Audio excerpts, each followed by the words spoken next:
Vamos lá, pessoal. Então, aqui, teoriazinha aqui de análise combinatória, certo? O que você tem que saber da análise combinatória é basicamente o mapa mental, né? Então, você tem que analisar primeiro de tudo, né? Sabendo que é uma questão de análise combinatória, você tem que analisar o fenômeno, né? Você tem que ver se são maneiras de colorir regiões, se são filas, né? Se são senhas, né? Se a ordem influencia ou não influencia. E aí eu já entro aqui na primeira coisa, né? A primeira distinção. Se a ordem não influencia, é uma combinação. Se a ordem influencia, é um arranjo, certo? E aqui, se for arranjo, você vai se perguntar se esse arranjo é uma permutação.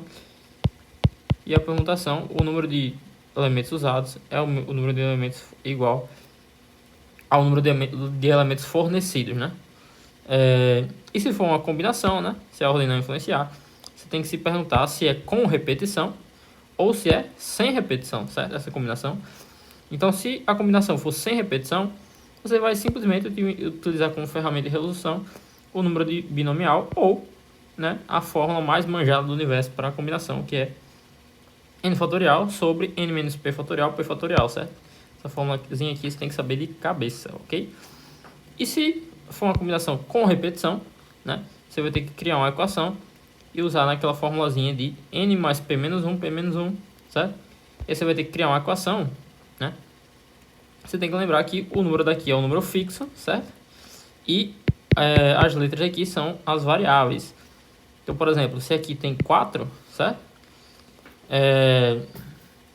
Esse 4 ele vai ser distribuído aqui, né? Então pode ter 2 aqui, 0 aqui, 0 aqui, né? 1 aqui, 3 aqui, 0 aqui, 0 aqui.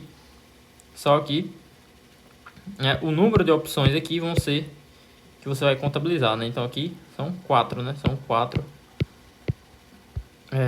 opções aqui, ok?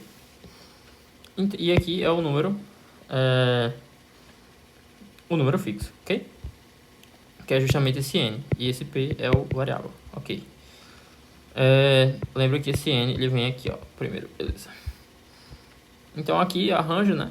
Você vai usar o PFC, né? Que são os famosos tracinhos, né? Você tem que lembrar da fórmula do arranjo, né? Que é n fatorial, n menos p fatorial, ok? Se for uma permutação circular, n menos 1 fatorial. Se for uma permutação caótica, n fatorial sobre o número de Euler, que é 2,7, certo? E se for permutação com repetição, você tem que lembrar que é o total, né? Fatorial, dividido pelos números repetidos fatorial, ok?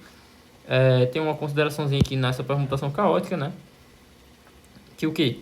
Que esse número de Euler aqui, vamos supor que esse n aqui fosse igual a 4, certo? Aqui daria 4 fatorial, aqui daria 24, certo? Para você aproximar, o que você faz? Daria assim, ó, 24 dividido por 2,7. Só que sempre tente aproximar esse 2,7 para 3, certo? Ou seja, você está aumentando esse número aqui. Logo, se você está aumentando esse número aqui, essa razão aqui, ela vai dar menor do que realmente daria, né? Então, logo, o resultado que você está procurando é aproximadamente um pouquinho maior, né? Por exemplo, você está botando 24 dividido por 2,7, só que você bota 24 dividido por 3, né?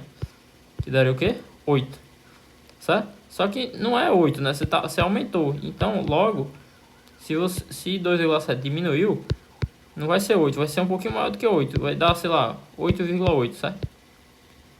Só que esse resultado aqui dá aproximadamente o quê? 9, né?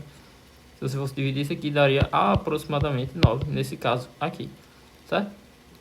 Lembrar também que se for com 4, geralmente esse número aqui eu não sei porquê, mas ele vem com 4, né? E quando você vier com 4 fatorial, né? O n fatorial, naquela formulazinha lá do desarranjo, né? Você vai ver que geralmente o resultado é 9, ok? Mas enfim, usando desse jeito aqui também dá certo. E o mais é que a análise combinatória você tem que fazer muita questão. É uma matéria o quê? Muito prática, certo? É uma matéria extremamente prática. Então, sempre se expor a novas questões dessa matéria. E é isso.